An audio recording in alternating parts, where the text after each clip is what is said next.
Respectfully, Brittney Griner was in a Russian prison. You would think that somebody who is now free, back in America on home soil, would not have too much to complain about. The moment the cameras flipped on, the energy in the studio snapped like a live wire. Stephen A. didn't ease in, didn't warm up, didn't even blink. He went straight for Brittney Griner's throat with a force that made the control room freeze. This right here is unacceptable, he shouted, his voice cracking through the speakers like thunder. And somewhere deep in the WNBA world, a storm began twisting itself awake. Griner wasn't ready. She thought this was another debate, another controlled conversation, another moment where she could manage the narrative. But Stephen A. wasn't here to manage anything. He was here to detonate. And when he dropped the clip, her clip... Prices, insane. Let me read you the ticket prices.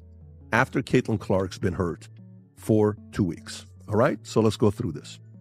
Caitlin Clark absence is having an immediate impact beyond the court. According to data shared by Yahoo Sports via TickPick, prices for 2 specific Indiana Fever away games against the Chicago Sky and the Washington Mystics dropped. The one where her alleged slur about Caitlin Clark had already set social media on fire. The temperature in the room changed instantly. Griner's jaw tightened.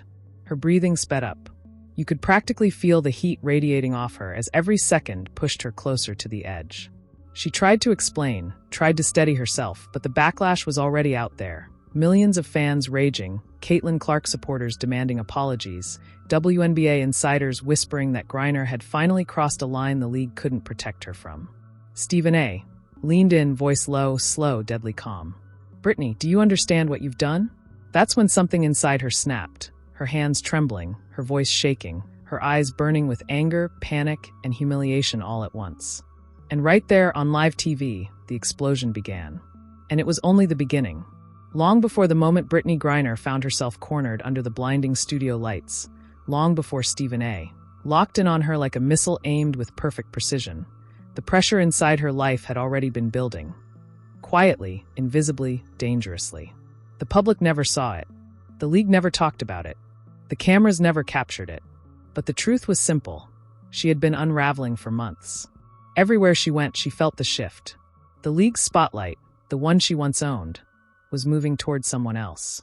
Toward a new face, a new name, a new phenomenon who was rewriting the rules and stealing the stage, Caitlin Clark.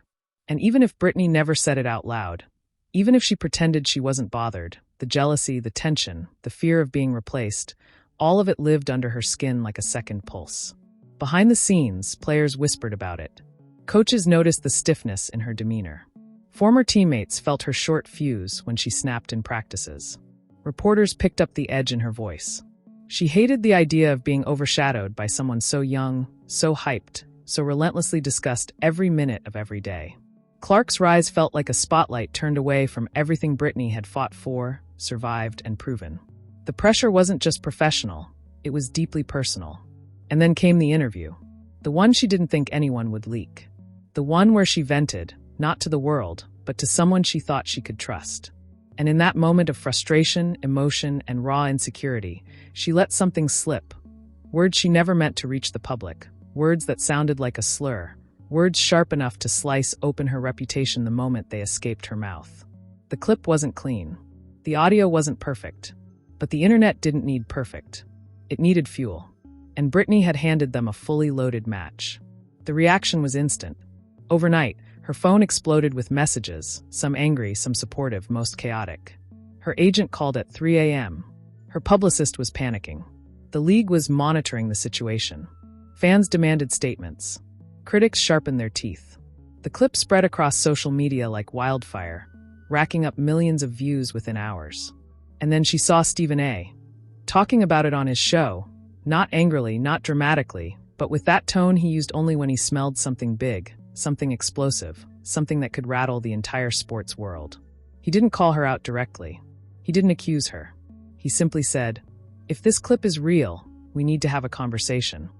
That was the moment Brittney knew she couldn't avoid it. She would have to address it, face it, defend herself. But no part of her expected what came next. On the morning of the taping, she walked into the network building with her shoulders squared, her head high, telling herself she could control the narrative.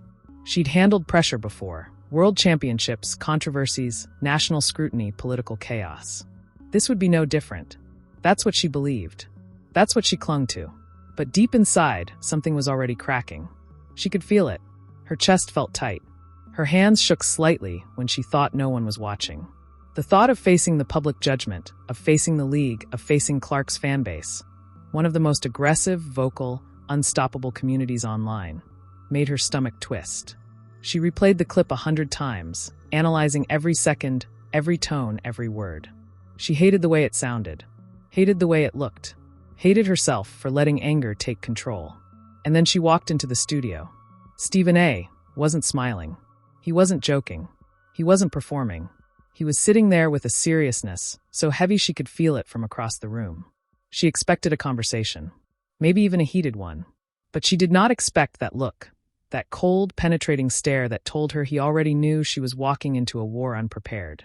She sat. The cameras powered on. The producers signaled. The lights burned down on her face. And Stephen A. didn't waste a second. He came at her with fire, with disappointment, with authority. Not because he hated her, but because he knew millions of viewers wanted accountability, wanted answers, wanted someone to finally confront the chaos that had taken over the WNBA discourse. Every word he spoke hit her like a punch. Every question cut deeper than the last. Every time he said Caitlin Clark's name, she felt the heat intense, and the explosion that followed would shake the entire league to its core. The moment Brittney stepped out of Stephen A.'s studio, her pulse was still spiking so hard she could feel it in her fingertips. But what she didn't know, what nobody bothered to warn her about, was that the real explosion hadn't even hit yet. Because while she was preparing to defend herself on national TV, a storm was already brewing online, one that would make the interview look calm compared to what was coming. It started with a single post, a grainy, shaky video clip recorded inside a private locker room hallway weeks earlier, one no player ever thought would see daylight. In it, Brittney's voice could be heard arguing heatedly with a teammate, the tension so thick it practically cracked through the phone's microphone. It wasn't clean audio. It wasn't clear who she was talking to. But in the chaos of raised voices and emotional heat, one thing sounded unmistakably sharp: frustration, jealousy, and Caitlin Clark's name being thrown into the mix. And the internet did the rest. The clip exploded across social media within minutes, racking up millions of views before Brittney even made it back to her car. Hashtags erupted. Fanbases activated like armies. Clark supporters claimed the tone sounded disrespectful. Brittney's defenders argued it was manipulated. Some said it was staged. Others swore it was real. By the time Brittney checked her phone, the entire WNBA world had turned into a battlefield, and she was standing right in the center without armor, without warning, without a single second to brace herself. And that was before the real twist dropped: the identity of the person who leaked the clip. Brittney's breath stalled when she finally played the clip. The audio was distorted, echoes bouncing off the locker room walls, but it was unmistakably her voice. Her tone, sharp with frustration, the kind of heat that happens only behind closed doors when emotions boil over. She remembered the day instantly. The pressure, the exhaustion, the tension in the team after another headline praising Caitlin Clark's meteoric rise. She had argued with a teammate who kept bringing Clark up in every conversation, every practice note, every locker room breakdown. Brittney snapped, not at Clark, not at any player, but at the crushing comparison she felt smothering her career. But whoever leaked the clip had cut out the context, the build-up, the actual issue. What remained was a soundbite that made it sound like she'd lashed out at Clark herself. And the internet didn't want nuance. It wanted carnage. Her phone buzzed nonstop. Texts from teammates, warnings from her agent, a missed call from the league office. But one message made her stomach flip. BG, it was someone on the inside. Someone who wanted this out. Her hands trembled. Inside. Who would do that? Who would sabotage her at the exact moment she was being dragged across national television? She scrolled again and froze. A second message appeared. It was someone you trusted. The floor under her seemed to vanish. Her mind raced through every teammate, every staff member, every person who'd been near that hallway, until one name surfaced. someone she never imagined would turn against her. And that's when everything truly began to fall apart. Brittney's chest tightened as the name formed in her mind, heavy and unbelievable. It wasn't a rival. It wasn't someone jealous of her role. It wasn't even someone who disliked her. No, this was worse. This was someone she had defended, supported, mentored, and stood up for in moments the cameras never saw. Someone she trusted enough to vent around without fear of misinterpretation. Someone she believed would never, ever weaponize her emotions. The message confirmed it a second later. Check the username on the first account that posted the clip. It's one of your own. Her heart hammered. She pulled up the original post. The profile picture hit her like a punch, blurred, anonymous, but the handle was almost identical to a private burner account she had once seen a teammate use to follow WNBA gossip pages. Not a random teammate. Not a rotational player. Someone close. Too close. Another message popped up.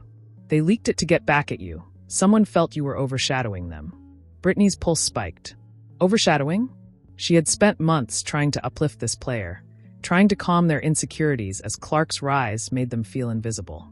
She never imagined that the same insecurity she tried to soothe would twist into resentment aimed at her. Her breath grew shallow as she imagined the betrayal, the quiet looks, the tense practices, the moments she dismissed as stress, but were actually cracks forming in a relationship she thought was solid. Her phone buzzed again, this time with a notification from the league itself. They wanted answers. Immediately. And what they were about to demand from her would push this scandal into a direction nobody, not even Stephen A. was ready for. The call from the league wasn't a request. It was a command. The moment Brittney answered, she heard the tension in the executive's voice, a tight, clipped tone that made her blood run cold. Brittney, we need you in a virtual meeting within the hour. This situation is spiraling. We can't contain it anymore. Her throat dried. Contain it? Meaning it had already gone far beyond what she feared. She opened social media again, big mistake. The clip was everywhere now, dissected from every angle. Slowed down, edited, captioned, memed, analyzed by creators who made an entire career off WNBA drama. Fan wars raged beneath every post. Clark's supporters insisted Brittney disrespected their star. Brittney's fans fought back, arguing it was a private dispute that had nothing to do with Clark. And in the middle of the chaos were the neutral fans begging for the league to step in. But one comment made Brittney's stomach churn. TMZ Sports says they have the full audio and are releasing it soon. Her fingers froze. The full audio? There was no full audio. Not unless someone had been secretly recording the entire argument. And if that was true, then the betrayal ran deeper than she thought. Before she could process, her agent called, this time yelling. BG, we've got a disaster on our hands. Someone just leaked that the person who recorded you was a teammate, and the league thinks you already know who it is. Her pulse exploded. What? No, I didn't. It doesn't matter, her agent snapped. They want you on camera addressing it. Today. And Stephen A. is planning a follow-up segment. He says he's seen the new leak. Brittney's breath caught. Stephen A.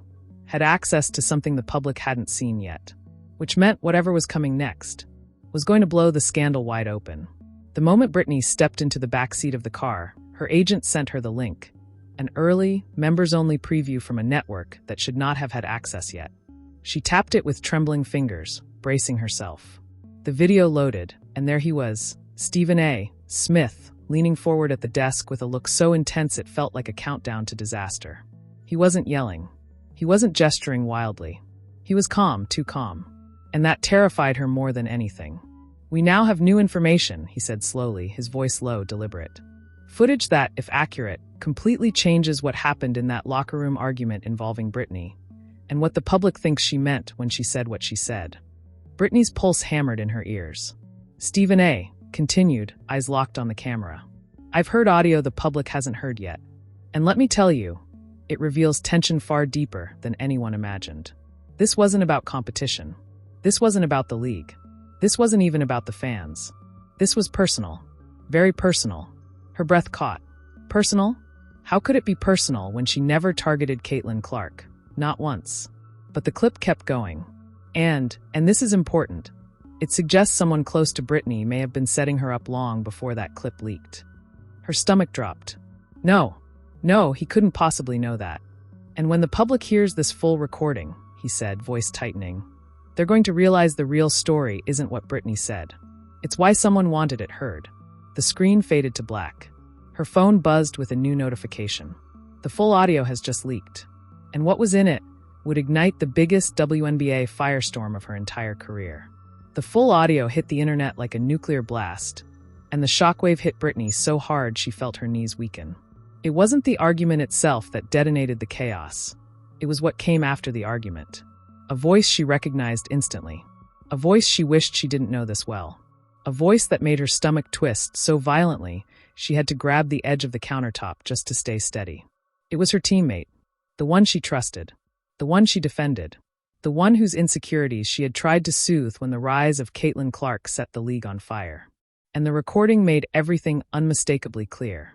After Brittney walked away from the heated argument, the teammate stayed behind, whispering to another player, whispering about her, mocking her frustration, saying she was crumbling under the pressure, saying she couldn't handle younger stars taking the spotlight, saying she deserved what was coming. And worst of all, we don't need her to look like the good guy. We just need her to look emotional enough that the fans turn on her. Brittney froze. That wasn't an accident. That wasn't a mistake. That wasn't a misunderstanding. That was strategy. A setup. A betrayal planned in the shadows. As the clip spread, fans immediately recognized the voice. The internet exploded with theories, names, slow-motion breakdowns. The WNBA community split into factions, each accusing a different player. But Brittney knew exactly who it was. There was no doubt. Her phone rang. Her agent again, this time sounding terrified. BG, Stephen A, is going live in 5 minutes. He says he's about to name the teammate. Her breath snapped short. What? He can't, he shouldn't. He will, her agent said. He says transparency is the only way to clear Caitlin's name. Brittney's pulse spiked. Stephen A. Smith wasn't just reporting anymore. He was taking sides. And by invoking Caitlin, the most explosive fan base in sports was about to turn this into a war she didn't ask for. Her phone buzzed again, this time with a direct message. A single sentence, from the teammate who betrayed her. Don't go on camera. You don't know the real story yet. Brittney's heart stopped. What real story? And why was the person who ruined her career suddenly trying to stop her from speaking? Because the moment the clip of the confrontation circulated, fans didn't just react, they exploded with takes from every direction. Some were defending Brittney, some were siding with Stephen A, others were yelling that the whole thing was manufactured drama, and a massive portion of the WNBA audience felt like this was the perfect example of how quickly debates around Caitlin Clark spiral into something way bigger than basketball. But the most shocking part? People weren't even arguing about the original quote anymore. Nope. They were arguing about intent, about tone, about respect, about media responsibility, and even about whether players should be held to the same standard of criticism as analysts. Suddenly, Brittney wasn't just responding to a comment. She was defending her entire reputation, her leadership, her role in the league, and even her place within the larger cultural moment forming around Caitlin. And Stephen A, because once Brittney raised her voice, leaning forward, hands moving, eyes locked, saying, "You don't get to rewrite what I meant just because it's a hotter headline." The entire studio went silent. Crew members stopped moving. The room froze. It was one of those rare TV moments where you could actually feel the energy shift through the screen. And Stephen A looked right back at her, completely calm, and said, "I'm not rewriting anything. I'm reacting to what you put out there. That's how this works." It was raw. It was uncomfortable. It was honest. And it instantly became one of the most intense exchanges the sports world has seen all year. But what happens next, right after this moment, is what nobody expected. Right after that tense stare down, the energy in the room didn't just shift, it ignited. Because instead of cooling off or resetting the conversation, Brittney leaned even further into the heat. She locked eyes with Stephen A and said, "You keep acting like you know my intent better than I do. You don't. And you're turning something small into something toxic." And that was the spark. Stephen A exhaled, slow and controlled, because he knew the cameras were rolling and the clip was already becoming gold for every sports outlet in the country. He adjusted his suit, leaned back, and delivered a response that sent the entire panel into chaos. Toxic? No. What's toxic is pretending that your words don't carry weight. You're a star. You shape narratives. You set tones. Whether you like it or not. It was calm, but it hit like a truck. And Brittney reacted instantly. I've earned the right to speak my mind without being villainized every time something gets taken out of context. Now the other panelists were shifting in their seats, eyes darting left and right, because they knew this wasn't just an argument. This was two titans clashing over ownership of the narrative itself. But here's what makes the moment truly explosive. Stephen A. didn't raise his voice. He didn't interrupt. He didn't get emotional. Instead, he leaned forward very slightly and said, "When you speak in the public arena, context isn't controlled. Reaction isn't controlled. Interpretation isn't controlled. That's the price of influence. That's the price of fame." Brittney shook her head, frustrated, but he continued. "And Caitlin Clark is the biggest storyline the sport has seen in years. So anything connected to her is amplified. That's reality." The studio went silent again, because at that moment it became clear. This wasn't just about one comment. This was about the fault lines in the WNBA conversation. Old stars versus new stars. Media versus players. Interpretation versus intent. Growth versus resentment. And the entire league caught in the middle. Brittney took a breath, her jaw tightening, and said, "Then maybe you should be helping build the sport instead of stirring drama every time a player speaks." A direct shot, and Stephen A. answered, "Calling out inconsistencies is helping the sport." Another direct hit. It wasn't debate anymore. It was a duel. And here's the twist. Someone unexpected steps in and flips the entire tone of the room. Just when the air felt like it was about to crack from the pressure between Brittney and Stephen A., someone from the far end of the panel finally intervened. Chiny Aguamike, calm voice, sharp mind, and one of the few people both sides actually respect. She leaned forward, hands clasped, and said, "Okay, stop. Both of you. Because right now, this isn't a debate anymore. This is a collision. And the league doesn't need another collision." For a split second, both Brittney and Stephen A. paused. Not because they agreed, but because Chiny commanded the room in a way neither could ignore. She continued, "Brittney, I get what you're saying. You feel targeted. You feel like every word gets magnified, twisted, and replayed 1,000 times. And honestly, you're not wrong. The media does that." Stephen A. raised an eyebrow, because he knew where this was going. "But Stephen," she said firmly, turning to him, "you can't ignore the effect your platform has either. When you spotlight something, it becomes a narrative instantly. So if you choose to call her out, even if you think it's justified, it adds fuel." Now the room shifted again, not explosive this time, but heavy, like everyone was processing what hadn't been said until now. Chiny wasn't defending anyone. She was exposing the truth. The WNBA is evolving faster than its culture can keep up. New stars rising. Old stars defending their ground. Media amplifying every crack. And Brittney, still heated but listening, said, "So what? I can't say anything anymore because someone online might twist it." Chiny shook her head. "No, you can speak. But don't pretend it won't ripple. Especially when it involves Caitlin Clark." And that sentence hit harder than anything Stephen A. had said. Because it wasn't confrontational. It was factual. Brittney sat back, silent for the first time, wrestling with the idea that this wasn't just about her anymore. It was about the spotlight the league suddenly has. Stephen A., seeing the window, added quietly, "No one here is your enemy.